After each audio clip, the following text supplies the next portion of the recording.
Too painful.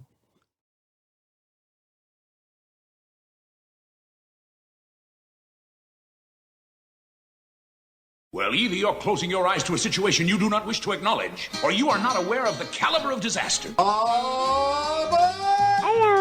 The Emperor has been expecting you. You're gonna get your mind right. Warning. Common sense incoming. Alive. It's alive! Warning, this contains explicit material suitable for children. Great heavens! What kind of radio show is this? This is the Blab.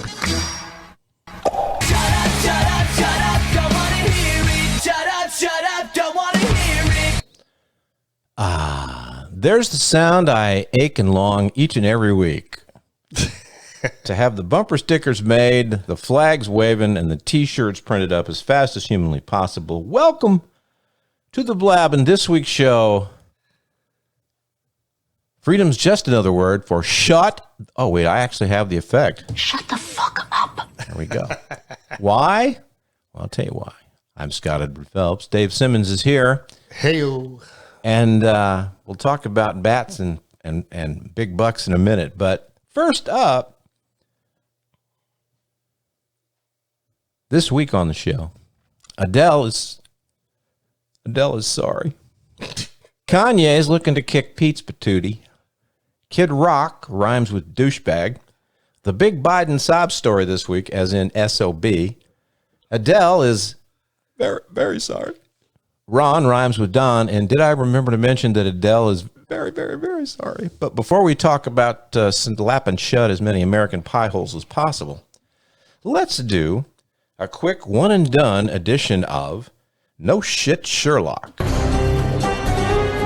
Yeah, no shit, Sherlock.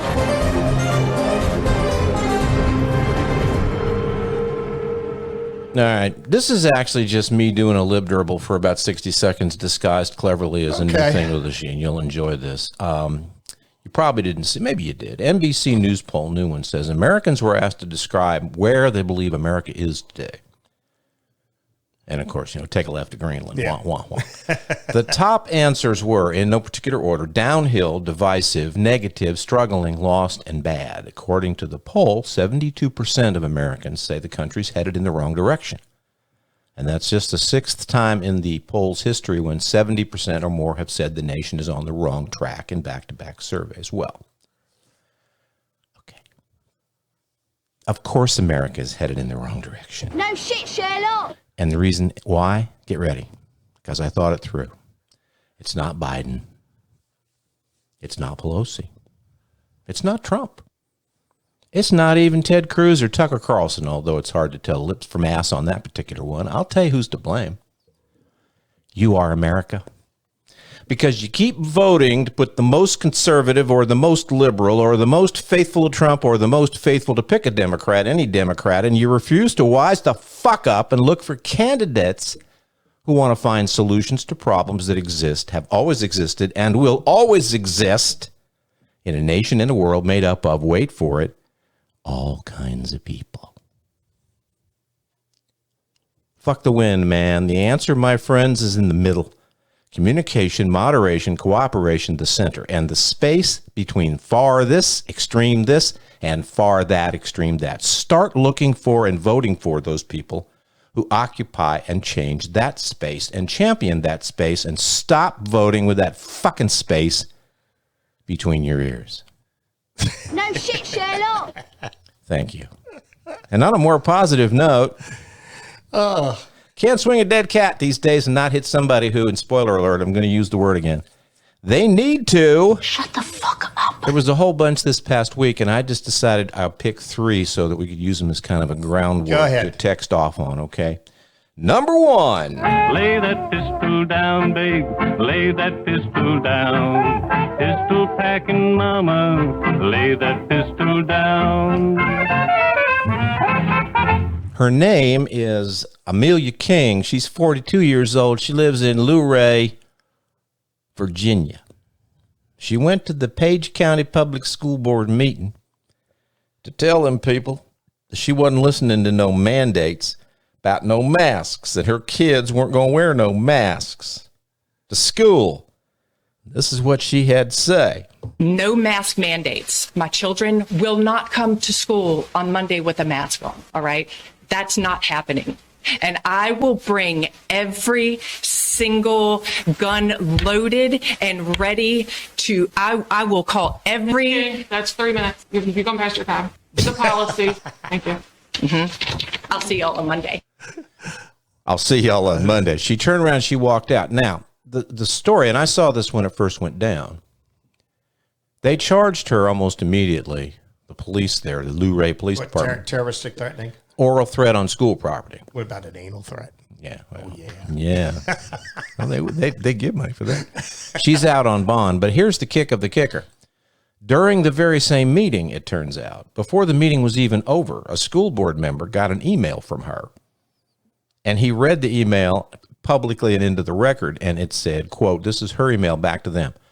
I in no way meant to imply all guns loaded as in actual firearms, but rather all resources I can muster to make sure that my children get to attend school without masks. My sincere apologies for my poor choice in words, unquote. Bullshit. Okay? Instant regret. The whole thematic, by the way, thread throughout the show, and the reason we're talking about Shut the fuck up. is because this business of asking for forgiveness instead of permission, you heard her voice. You knew goddamn well what she was talking about. And this is part of the problem, a large part of the problem in the country. There's too much being said. There's too much, and I'm not going to, Matt, if you're listening, buddy, I'm going to try to keep the Trump references real sparse this week. But that business of opening your mouth and saying whatever you want, whenever you want, wherever you want, okay, and then either just quick backpedaling or being arrogant about it, that started when the fat orange fuck came down the escalator 6 years ago and decided to ruin everything. But we'll go on to another subject. Here's the second example. Shut the fuck up. Aaron Rodgers, who doesn't have to worry about going to the Super Bowl this year. Apparently not. He tweeted, he's an anti-vaxxer. He is. He tweeted, quote, when you say stuff like, in reference to the vaccine thing, when you say stuff like that, and then you have the CDC, which how do you even trust them? And you still have this fake White House set saying that this is the pandemic of the unvaccinated, unquote. There were about 16 sports writers and 74,000 people who landed on this moron's head the moment that tweet hit the air. Oh, yeah. Fake White House. Dude, the fucking morons don't need any help. Okay? Yeah. Number 3. Just so we got them all out there. Get them all out there. Newt Gingrich. Remember Newt? I remember Newt. Newt. I'll turn you into a newt. He served as the House Speaker from 1995 to 1999. He was on doing an interview on a Sunday morning news program, guess which network, wah, wah. He predicts that if the Republicans take the House back, that in reference to the January 6th committee, and I'm quoting Newt, the wolves are going to find out they're now sheep, and they're the ones who, in fact, I think, face a real risk of jail for the kind of laws they're breaking. Liz Cheney, who is about the only thing, with possible exception of Kinzinger, I'm thinking, the only reasonable person with any sanity left in their head in the Republican Party, who's part of that committee, very articulately spoke out loud when this happened. She said, quote, a former Speaker of the House is threatening jail time from members of Congress who are investigating the violent January 6th attack on our Capitol and our Constitution. This is what it looks like when the rule of law unravels. Yeah, makes sense. That's 3. Real quick, though, because this is a bonus type show, you get a bonus. Shut the fuck up. Blowhard Steve Bannon says on his podcast that Joe's going to be impeached in November for his handling of the border issue. I don't see it. No, of course not. But everybody can just, okay, all of those, and they boil down to, I'll tell you what my whole summation about all Who's of going to this wake is. Joe up and tell him? That's okay. Oh, we'll get to Joe in a minute. I think it's time, and I'm only half kidding because I know it's not a practical thing. I think it's time to rethink this whole fucking freedom of speech thing. I think it's time to start getting new forms of accountability, but it's going to have to come from the citizenry. It's certainly not going to come from above. inside the politics. And let me tell you this one, we got a bonus STFU there because I'm that kind of guy. Well, gosh darn it, we're thrifty here. I got bonus. Shut the fuck up. Now, this one I love, and this is the one I wanted to cap it with. Either the Beavis or Butthead of the family. I can't remember which one of them is which. In this case, I can never tell the difference. Don Jr. All coked up because he did it on video. He didn't just tweet it. The idiot gets on his cell phone and he publishes it. And if you haven't seen it, it's a hoot. So he gets all coked up or whatever he's on. He gets on the Twitter and he gives the base their daily boner. And this is what he had to say. Can't put Joe Biden in the same room as someone. He might let one rip. Guys, Joe Biden is what stands between us and a nuclear-capable China. Joe Biden is the guy they're going to call at 3 in the morning if there's a serious crisis with Russia. All right. I don't know. All I know is this. I didn't vote for Joe Biden. And you have to see the tweet to fully appreciate what's going on there. He looks and sounds like, and for those of you in the young category may or may not remember a comic actor by the name of Foster Brooks. I remember Foster. Look him up. There you go. Look him up on the YouTube or the Google. He used to be on the Dean Martin program. He was great on the Dean Martin roast. He was a professional drunk. Yeah. He did the best fake drunk, and that's, So I'm coming around the whole corner, and it was hilarious in a sad sort of way. Don Jr. was on something serious, and there he is. And yet, the point of it all is, though, what's going to happen to him? Nothing. Nah. You know what else is going to happen to him? 75 million people in the immediate vicinity are all sitting around going, yeah, that's right. Well, that's what you get for following Don Jr. It's epidemic. I tell you what, let me give you a bonus. Shut the fuck up. Shut the fuck up. Old Jen Psaki. Oh yeah, old Jen. Who, by the way, I will take up for her to this extent. Okay. She, like all press secretaries under any circumstances, unless they're idiots like McEnany and those yo-yos, they're on an almost unwinnable position. Yeah, I know. And I give the lady a lot of credit for the poise that she maintains no matter which way she steps. But this is what, so a question was put before her about all of the violence that's going on in the cities across USA. And, she obviously has to act oblivious. But she said, I think the cause of that is the underfunding of police departments and the need for additional resources. Okay. Now, they were the party of defund the police.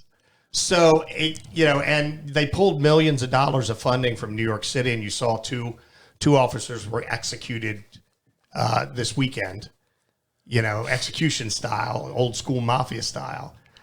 It's just like, guys, you talk about the unraveling of rule of law. When you defund, dismantle, put into law unreasonable bail laws, it's well, who is she referring to when she's saying they lack of no, she said it's the underfunding of police departments and the need for additional resources. That's the main problem. Okay, and we've talked about, and I'm not defending her taking the position in that particular case, I'm just saying, because in principle you're right, but once again we get back to this business of defund the police. In addition to, shut the fuck up. Because too many people are saying things they just feel like saying whenever they feel like saying them for no particular, because they know there's no accountability. There's also this business of mislabeling and misnomering things, which creates more confusion. Which the Democratic Party's king of. We know that, right? You know that. No, that's a tie. I'm not going to, they're not lily white by any even stretch, but there's no champion there. Okay. In fact, I'm in my own brain, I'm saying I'm cutting slack because no, I think the combination of the Trump idiots far outweighs that, which means, let's just say I'll concede you that what the Democrats do is fucked up, but fucked up on a scale of 1 to 10. They're at about an 8.5, and the Trumpists are at like 15.5. So there's that. But that's a hair split. Yeah. If it's wrong, it's wrong.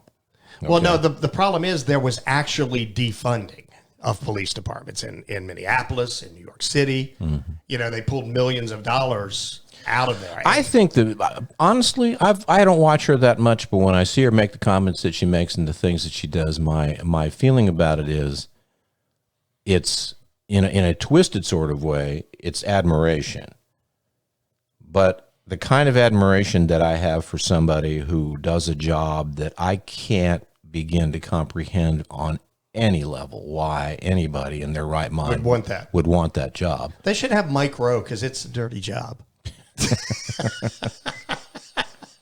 Well, so I'm not sure exactly. I was on an original tear when I started talking about these things. This woman that goes in and starts, and if maybe the underscore is this, maybe the context for what got me started on that whole shut up rant was this.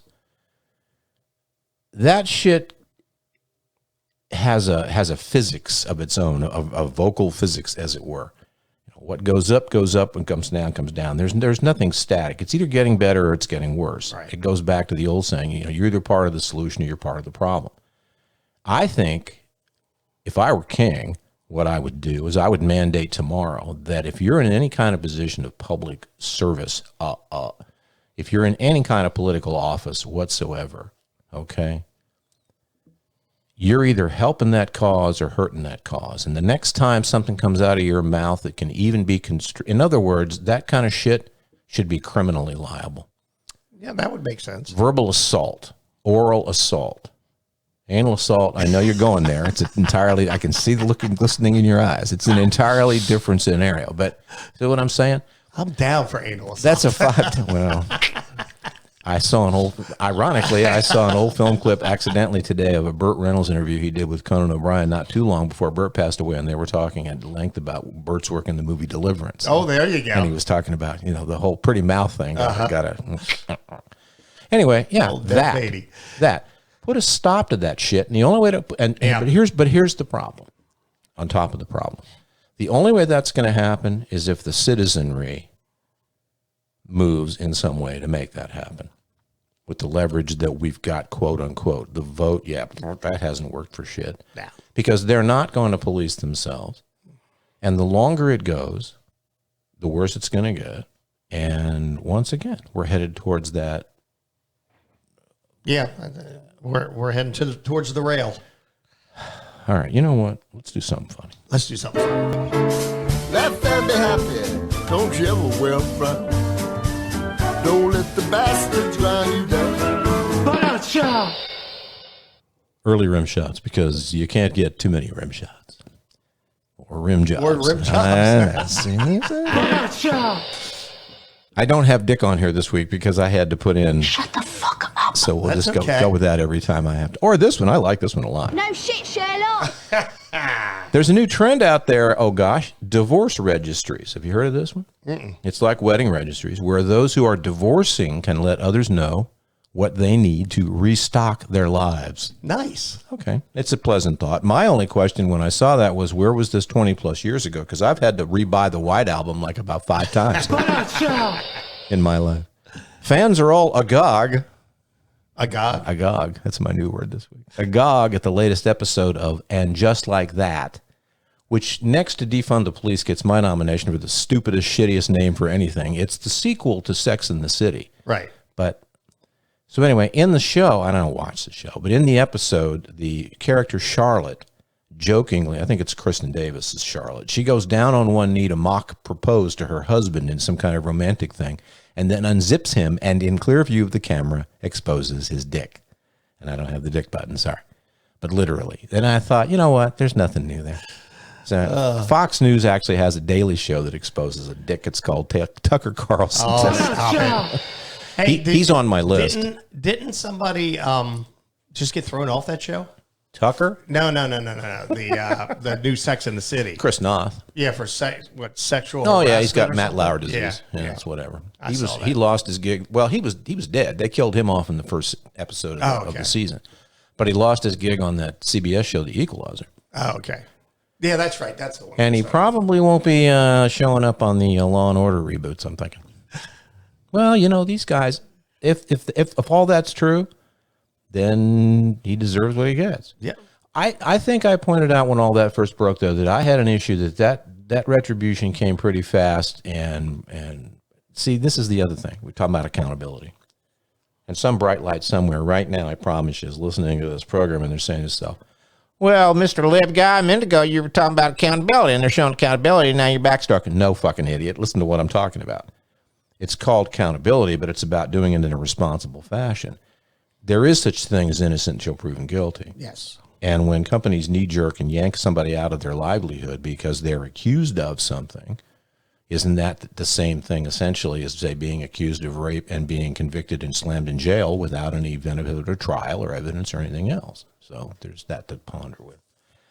Yes, we're doing rim shots because we're having fun. A New Jersey family were confused why they kept getting packages from Walmart they didn't order. Finally, they discovered that their 22-month-old son was playing with his electronic devices, and he just kept ordering whatever was in the Walmart online cart. All right. First of all, Uncle SEP has some advice for you. First of all, don't leave shit in your Walmart cart till you're ready to order it. Second, keep your less than 2-year-old kid from gaining access to your Walmart online shopping cart. And finally, of course, don't be offended if people call you fucking morons for letting your less than 2-year-old kid gain access to your Walmart online shopping cart. There you go. There you go. Jesus. Noted anti-vaxxer and anti-masker Kid Rock has mapped out a 25-city tour between April and September. Large venue type tour that the critics are calling the 2022 Super Spreader Tour. Nice. Britney Spears, Lindsay Lohan, and, she's back, Paris Hilton have all come forward to sue him, contending that they have for years taken turns being the super spreader. Dave gets that joke. The rest of you may yes, I do. A couple of minutes there. In fairness, Bob Dylan has booked a spring tour as well, March, April, May, but I think he's playing what they call your small to medium venues, which is less than filling a place with 50,000 people in. You know, they should all just die. A new Kanye West song raps, God save me from that crash just so I can beat Pete Davidson's ass.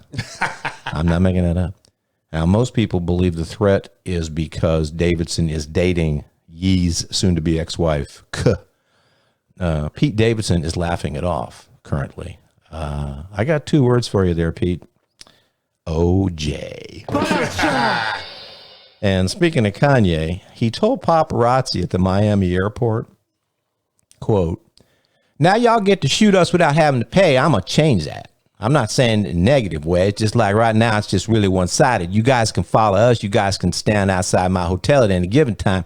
You don't give us any percentage of what you're making off us, off our kids, and I'm going to change that, unquote. He went on to say that they didn't have to personally worry about losing money out of pocket because he added, I'm going to get Mexico to pay for that. Kanye. All right, let's find out what's on Dave's mind.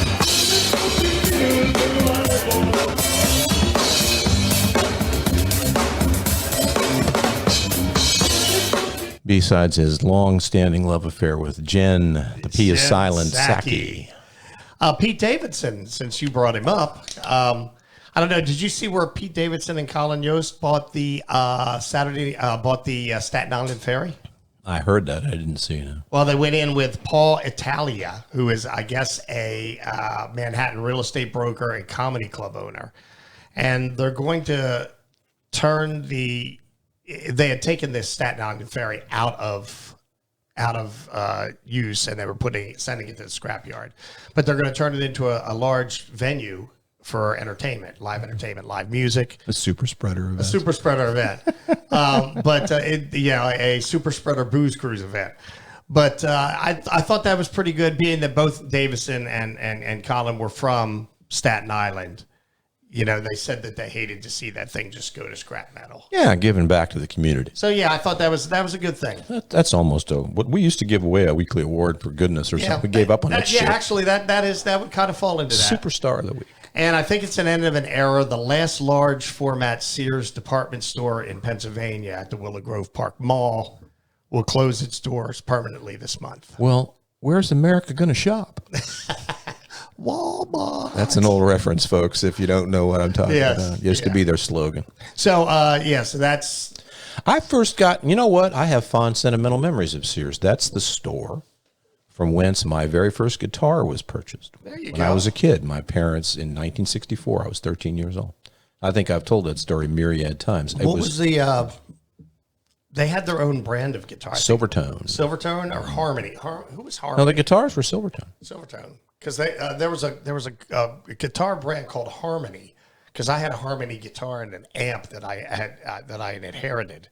Well, this was an acoustic. Maybe the electrics were, Might have been were Harmonies. Harmonies. Yeah. Because it looked like a Stratocaster. The story as it went, the brief story version of the anecdote was, and I put it in my, I don't remember which book I put it in. I think I put it in the Grandpa History of America, available at Amazon.com.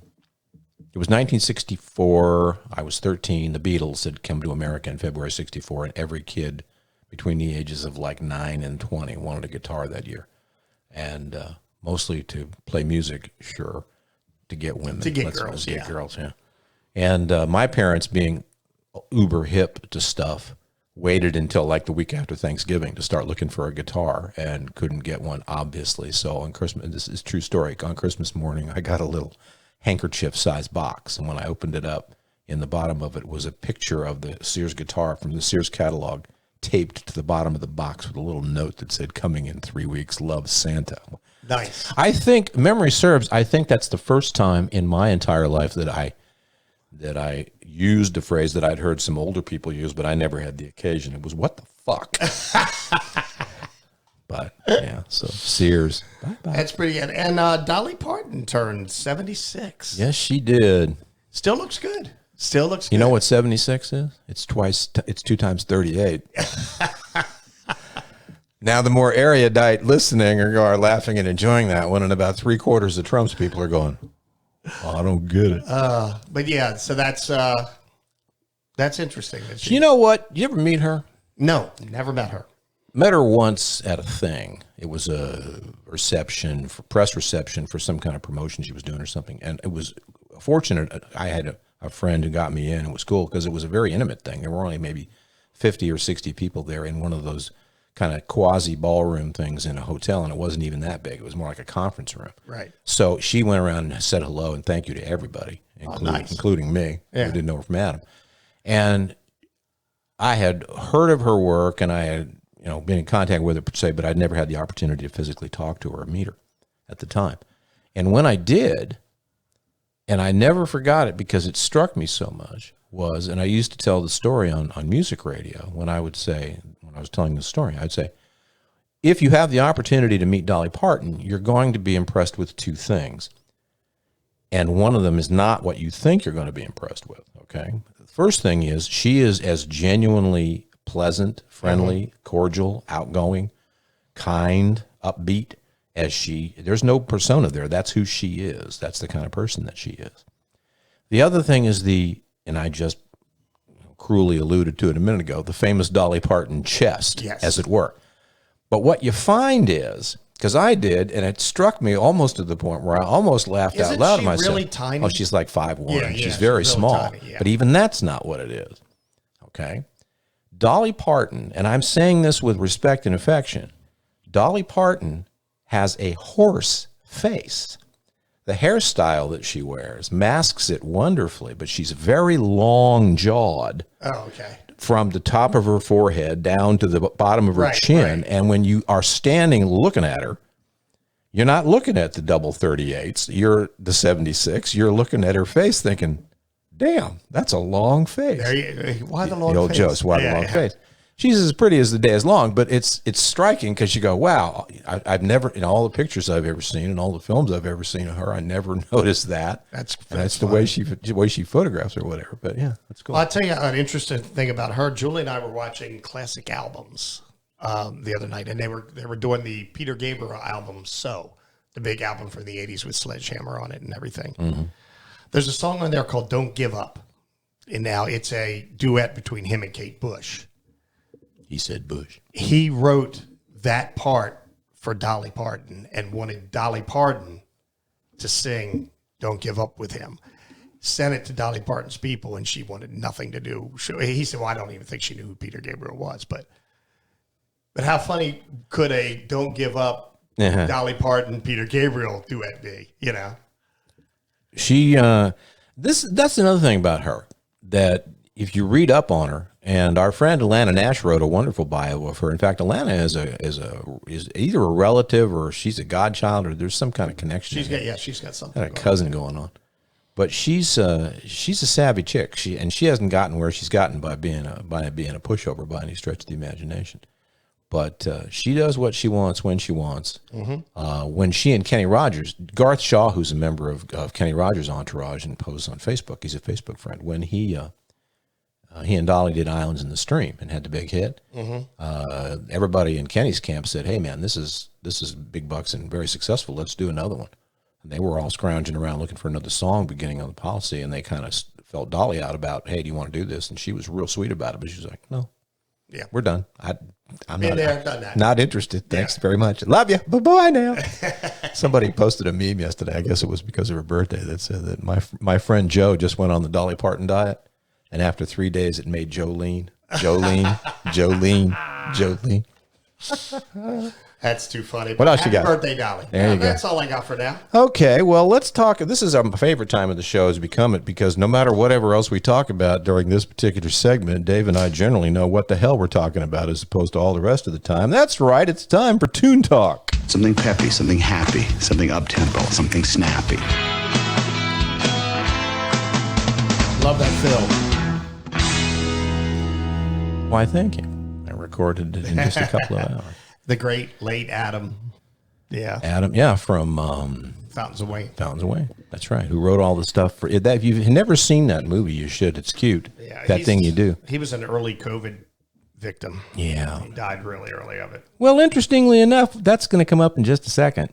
But this week, I made these notes. I thought about Dave as soon as I saw this and realized that it was a little anniversary time. It was 36 years ago this week that the Rock and Roll Hall of Fame had its very first induction ceremony. And if I'd had time, I got busy doing some other things, I was going to send Dave a card, because that means it's been 36 years that he's been pissed off the monkeys and not in the fucking Rock and Roll Hall of Fame. Those fuckers.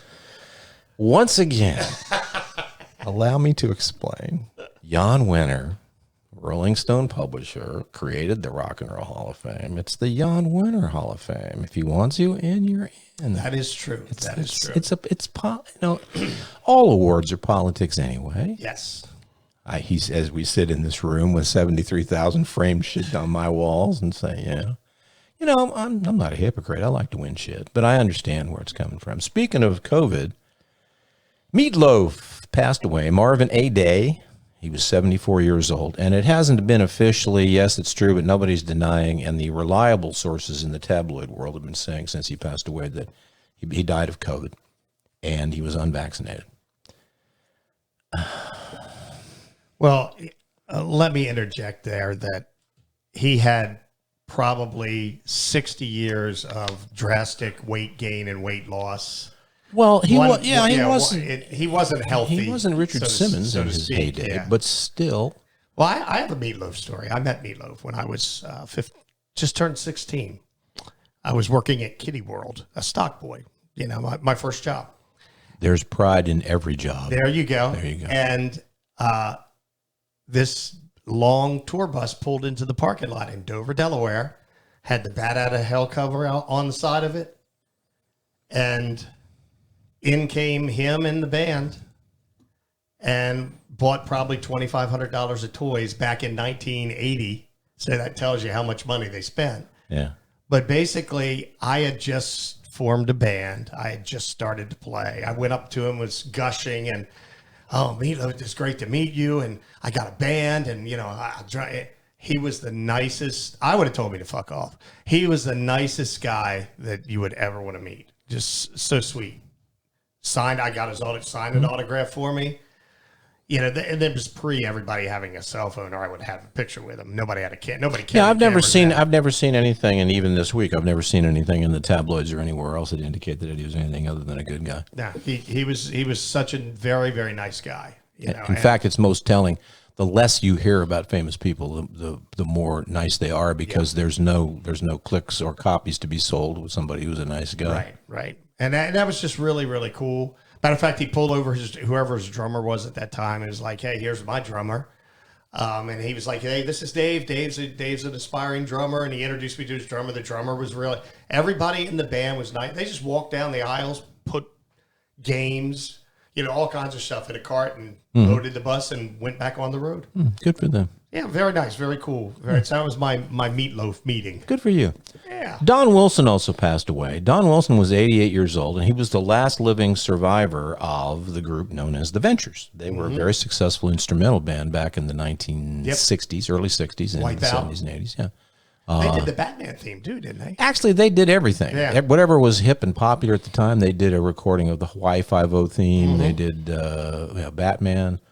The albums were one of the very first hip groovy albums my parents ever bought was was about 1962, I think. They did an album with an original song on it called Telstar and I was going to play an excerpt of it, but I'm not fucking with the mute people this week. I should have known better, by the way, for those of you who tried to watch the vidcast last week. I should have known better. I know better. Because I put a little teeny tiny piece of John Lennon singing "I'm Only Sleeping" at the end of last week's show, and YouTube muted the fucking video. Yeah. Because God forbid anybody should violate the copyright laws on YouTube. You know what I'm saying? Yeah. Anyway, the Ventures, here's my Ventures story. Northern Alabama, circa 1980, maybe 79, 80. My friend, Bill McCarthy, who's known in the Pacific Northwest by his performing moniker, Billy Mac, is the husband of, and Billy's a lifelong friend. I've known him since we were kids in high school. He's the husband of Marilee Rush, who had the original big hit on Angel of the Morning back in the 60s.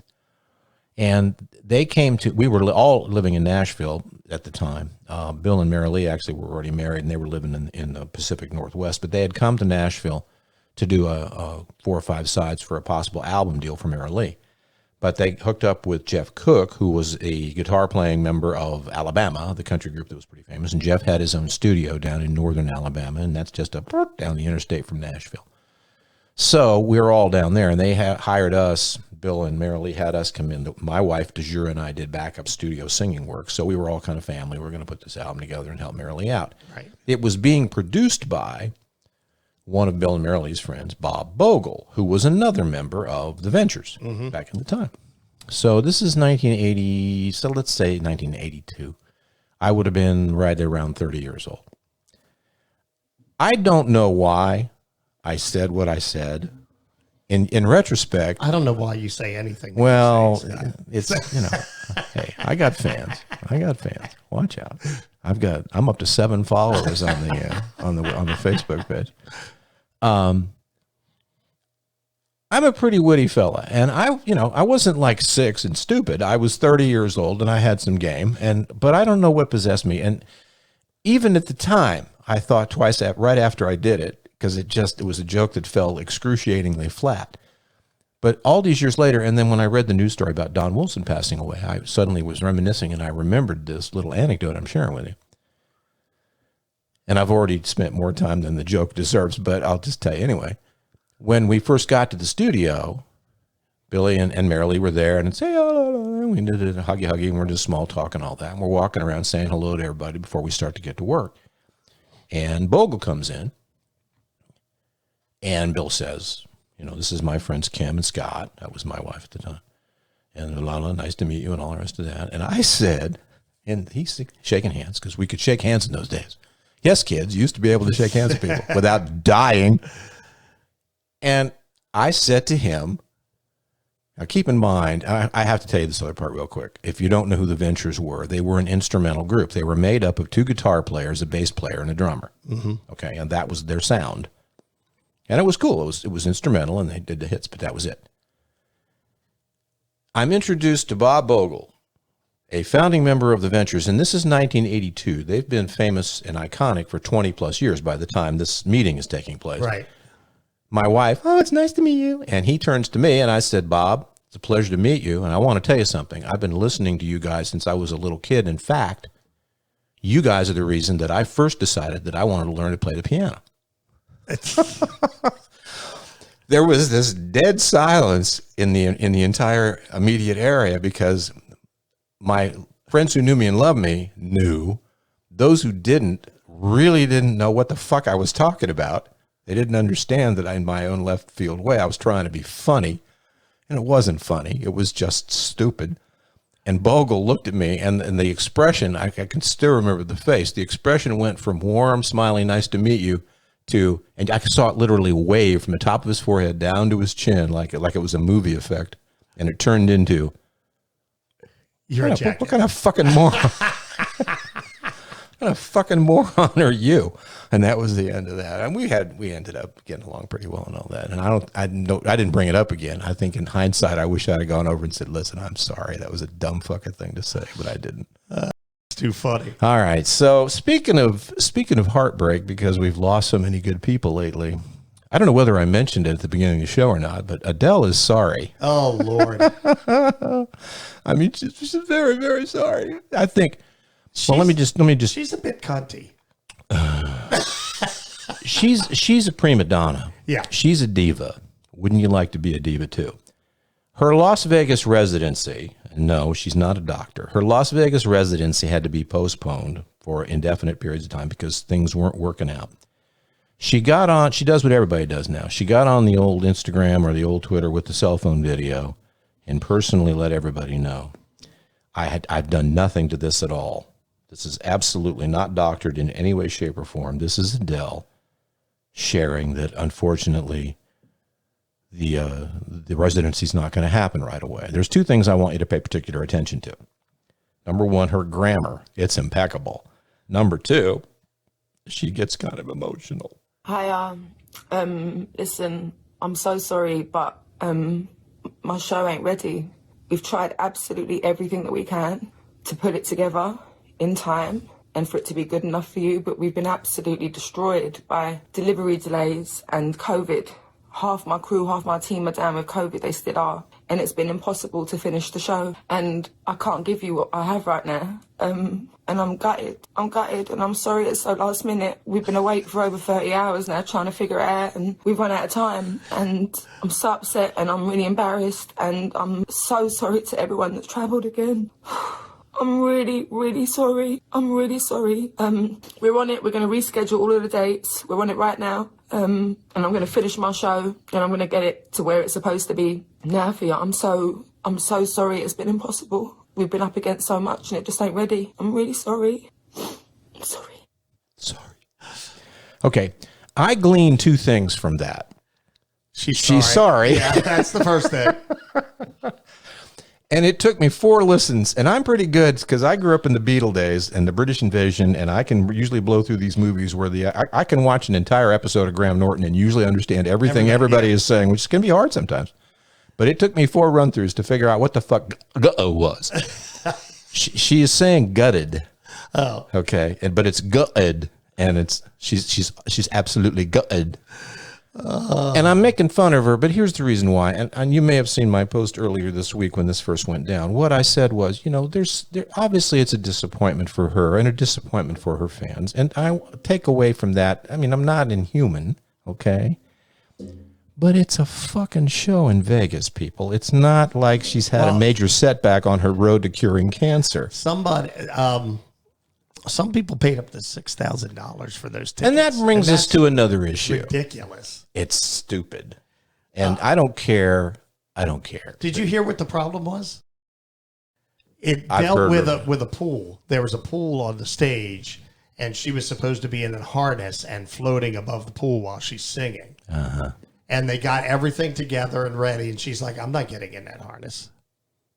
And they were like, if I had $1 for every time a woman had told me that in my life. But that's what the bottom line was. She's a diva. Yeah. She's a diva. And I've read now some of the stories are starting to creep in that she was having knocked. And again, this is gossip, and I'm not confirming one way or the other. I'm just saying with these kinds of things, I tend to believe, let's say I believe 30% of what I read, and I'm open to thinking maybe another 30%, and then I figure the rest of it is bullshit. But there's enough there. And I mean, the fact that she kept going on and on and on and on and on and on, and it's like, oh my God, what's happened? Her fucking Vegas show is not going to take. And she's, maybe one of the reasons she's sorry is maybe I don't think so. I've seen her interviews. Okay. I don't think she's so witty, bright, sharp that she understands that already the lawsuits are starting with people who have spent all this money on tickets and they want to be reimbursed and travel time and all the rest of that. But you know what? And maybe I'm an old fogey on that kind of stuff. I don't think so. I think I would have felt this way when I was a younger guy too. You're going to spend $5,000 or $6,000 or $8,000 to travel somewhere and stay in a hotel for 3 days and watch somebody sing.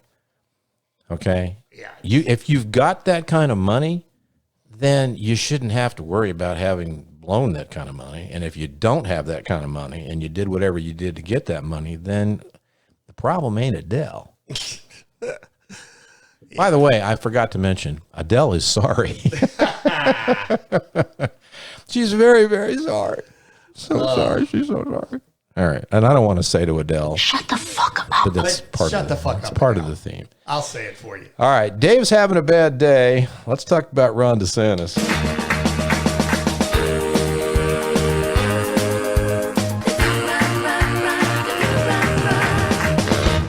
That's as in doo-doo, Ron, because doo-doo, Ron. I'm just going to hit you with the highlights. There's two things. Sure. I really want to like somebody in the Republican Party. Dave is crestfallen this week because one of his heroes has kind of done a 180 on him. But you can mention that if you feel like it. Sure. But let me shoot you the Ron thing. You've been I don't want to say champion, that's a little strong. You've been so far, hey, I like this guy, supporter sort of guy of DeSantis and his bid. And I've said, and I'm not backstroking or backtracking, and I'm not jumping on with both feet. I'm just saying, and you've heard my attitude, it's like, we'll see.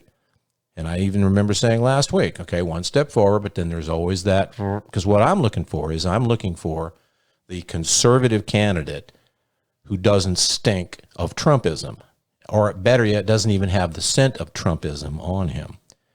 This guy this week, two things quick, and one in particular, but of the two, he's got legislation cooking down there in Florida that would bar schools and private businesses from making students or employees feel guilty or any form of psychological stress because of their national origin, sex, or race. Specifically, the bill would outlaw teachings that assert certain individuals are inherently racist or morally superior, or that characterize individual status as privileged or oppressed. This is all $75 word ways of saying, once again, they're jumping on both feet down there with not wanting to teach critical race theory.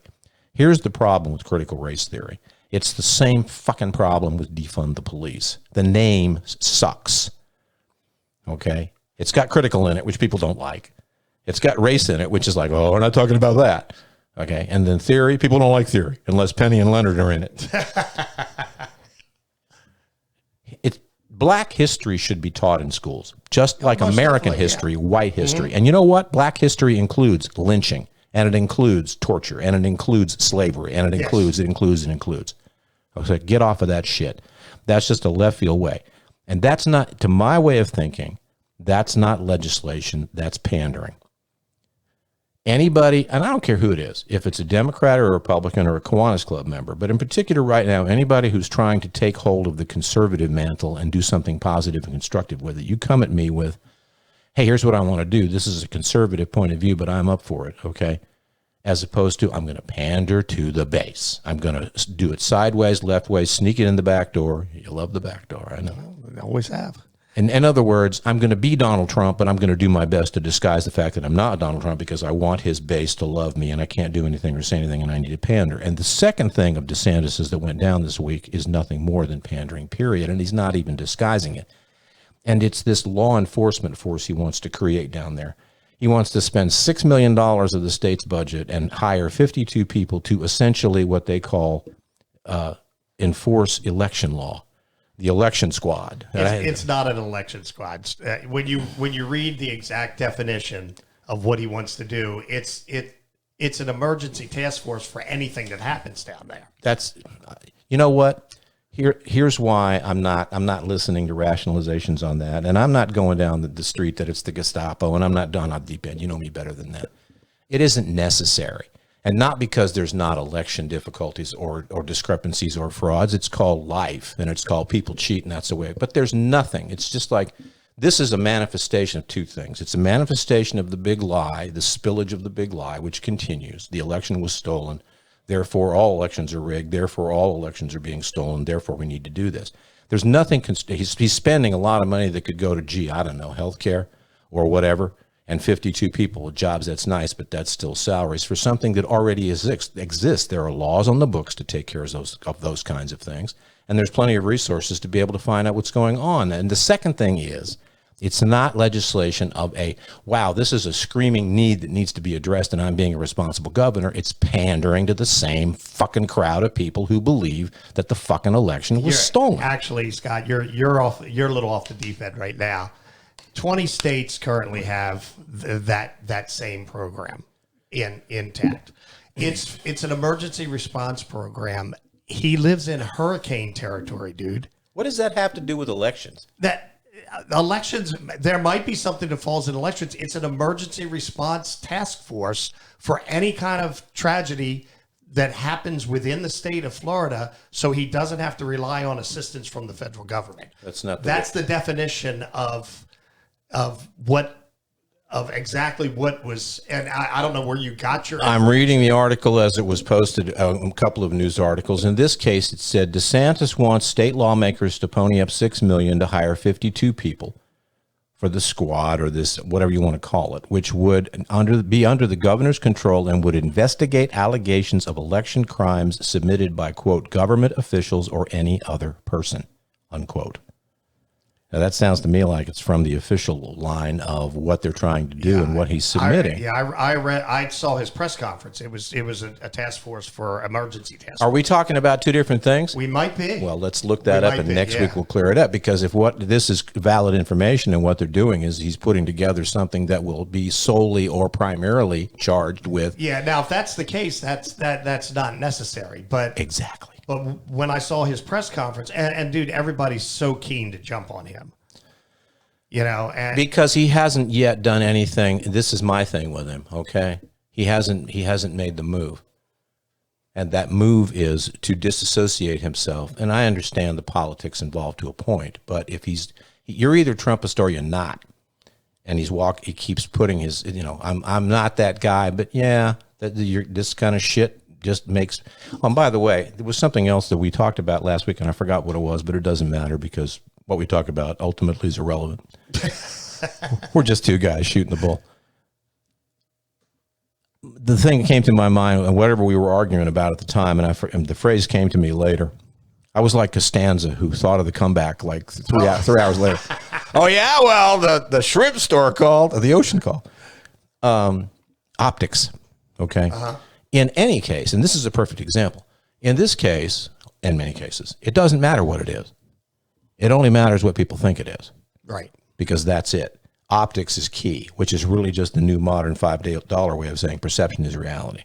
If enough people believe that what he's doing is assembling this group of people, again, not to break into every little home and check to make sure that nobody's got boxes of ballots in their closet, but the idea that right. It just perpetuates the myth, the lie that election fraud is on such a grand scale.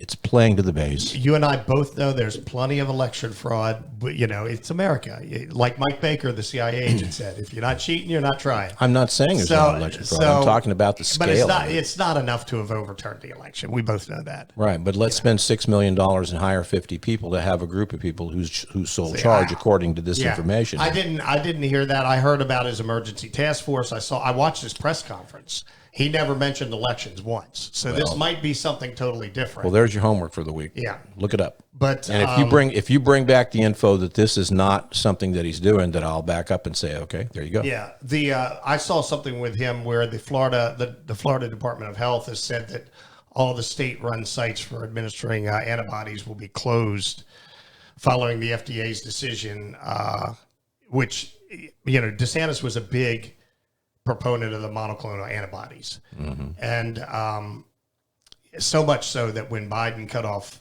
cut off the antibodies to Florida. He went and got them from another source to give to his people. The one thing I will give to DeSantis, and I think you probably would agree with me, he looks out for Florida. He does whatever he can do to help the people down there. And that's one of the things. But apparently the monoclonal antibodies are not effective against the Omicron variant. They worked against the original and they worked against the Delta. So that's why they've decided to shut those sites down. Okay. But again, my thing with the business of a left-handed way of saying we're not going to teach. Both examples for me, and this is what it is, and my abilities to see through it. If there was something to see through it, because I'm not going off half-cocked, quarter-cocked maybe, but not half-cocked, is that I read both of those things for what they appear to me to be, and it's not legislation designed to solve a key problem or look out for a particular base. And you can't satisfy everybody. I understand that. Okay. Neither one of these things smell like that to me. They smell like pandering to the fucking base. Once again, playing to that crowd of people that are going, Trump's people, the Trumpists, the ones who are still wearing the fucking T-shirts. And let's do Parton shots.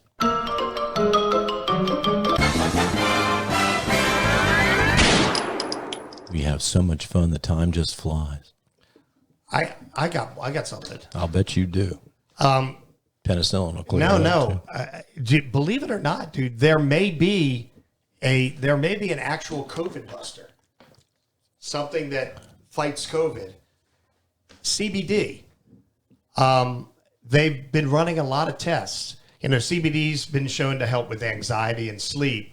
A new study published Thursday in the journal Science Advances shows that it can prevent the spread of the SARS-CoV-2 infection. 33 researchers surveyed 1,212 U.S. patients who were taking oral CBD and found out there were fewer positive test cases compared to patients in the control group who are not taking CBD. The patients were taking 100 milligrams oral doses, just the little nose things, you know what I'm talking about. Sure. They also did lab tests on human lung cells by treating them with CBD for 2 hours before infecting them with SARS-CoV-2.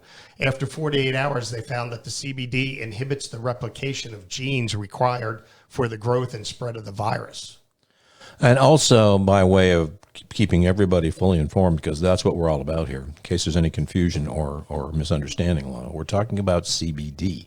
It doesn't get you high. No, it's the medical part. It's also not the Charlie Daniels Band. That's CDB. No, THC is the part that gets you high. CBD is what is the medicinal part of the marijuana plant. Well, that's encouraging. It is encouraging and good because it's begun. More people that I know have now had COVID or currently have COVID than we thought, because we're coming up on, this is January. It was March 2020 when the initial black cloud came roaring in from China.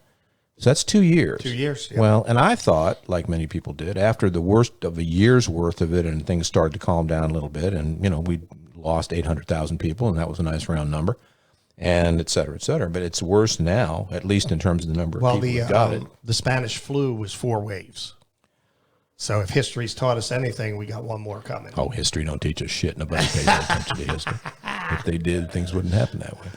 And so that's inevitable. What I was going to say was, as it goes on, the vaccine wasn't the end of it. The vaccine was just the quick fix to try to do whatever could be done. It's the vaccine was the fire extinguisher to try to put out the worst of the fire. Now the research goes on, and that's where things like this come out. Exactly. Yeah. Which also makes resisting this thing and these things, and we don't have time to get into a long run on that, but the madness. Bobby fucking Kennedy Jr. giving a speech the other day talking about comparing forcing the vaccine on people like forcing the Nazis and just. Well, he's. I didn't realize he was married to Cheryl Hines. Yeah, I didn't know that. Yeah, he's hitting that. Yeah, but he's the one that wrote that. He's the one that wrote that book on Fauci. And Yeah. he came out with a lot of His father would. damning stuff. I'd love to be able to see, his father come back for just a day and have a chat with Junior. I think that would be his whole approach is so anti-Bobby that it just, it just blows the mind. So there's that. All right. Anything else? No, not really. Okay. Yeah. Well, you were busy with bats. Good Lord. We'll save that one for another week. When the whole problem, what I wanted to do was end up here with, because it was news, and I like it. I'm sorry, I'm just going to tell you, I like the guy. I've always, in my own way, I've liked the guy. I did not want him to win primaries. I did not want him to be the nominee. I did not want him to be president, and not because I dislike him or because I, thought blah, blah. I just felt like we should do different and better. That's all. That said, okay, Joe was giving an address or a little reporter gaggle thing, whatever, about the lowering of the price of consumer goods wrapped up and hopefully in blah, blah, or the meeting was wrapping up. They were talking about policies and what they try to do and all that. And the reporters were leaving. Shouting questions As they do, hoping to bag a question or an answer. And Peter Ducey, he's the Fox News White House reporter, over his shoulder, and I'm going to play this for you, but I'm going to tell you what they said because it's difficult to hear because the mic wasn't on Ducey at the time, and all you'll hear is Joe. Ducey shouted out, quote, "Do you think inflation is a political liability in the midterms?" Unquote. Now, Joe was still standing at the podium, perhaps waiting for somebody to come and tell him where to go and what to do. But he was just standing there, and one of two things happened. He either didn't realize the mic was still hot, or there was a brilliant episode, among many brilliant episodes. There was a brilliant episode of The West Wing where during the campaign, where Jed Bartlett was doing one-on-one TV interviews one after another, he said something really derogatory about his candidate on a hot mic that was still on after the camera had stopped up. But that as it played out at the end of the show, it turned out that he'd known that it was, and he purposely did it because he wanted it said, but he wanted to be able to say, "Oh, I'm sorry, I didn't mean to say that." Now, I don't know whether Joe is, you wonder.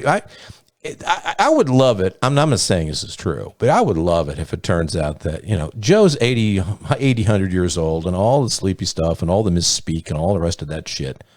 But it would be so cool to find out that it's, yeah, that's true to about 25 or 30% of what we all thought it was. And the whole time he's been playing the game of, think I'm stupid and sleepy. Go ahead in the meantime. So either he wasn't aware the mic was hot, or he just decided to take the opportunity.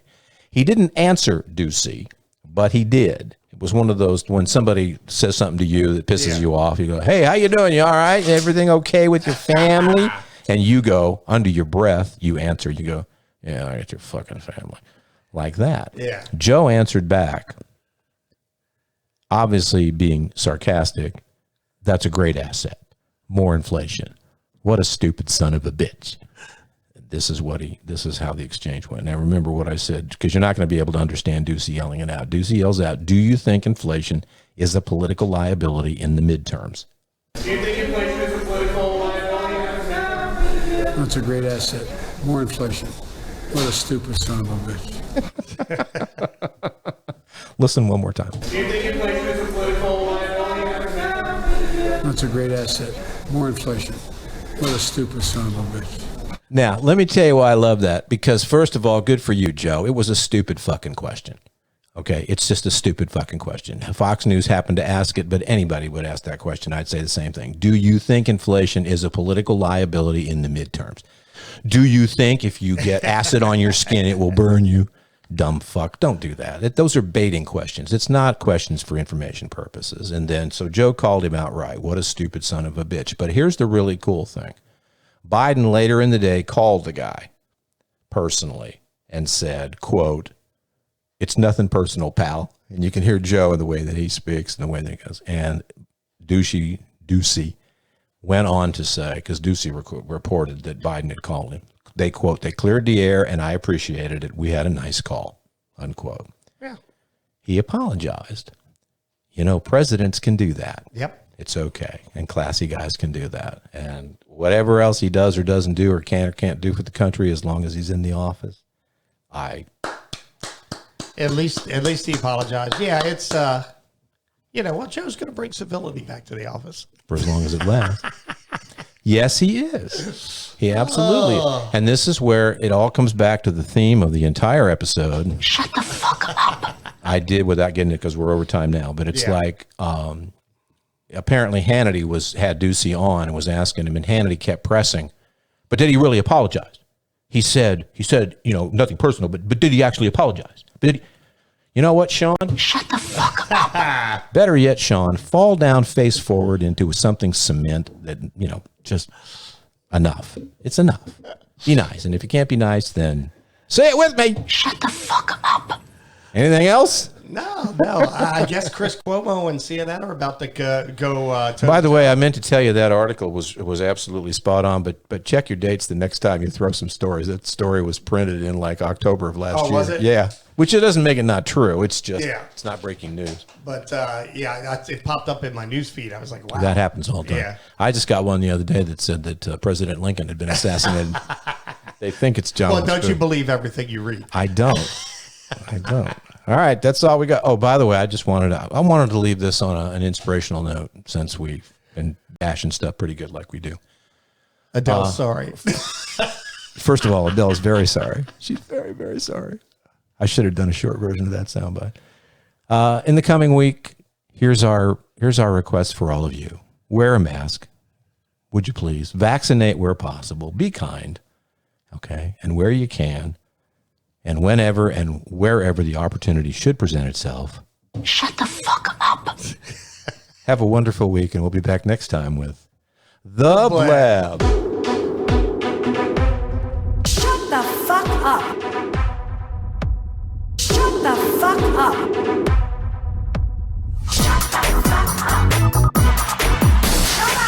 The Blab.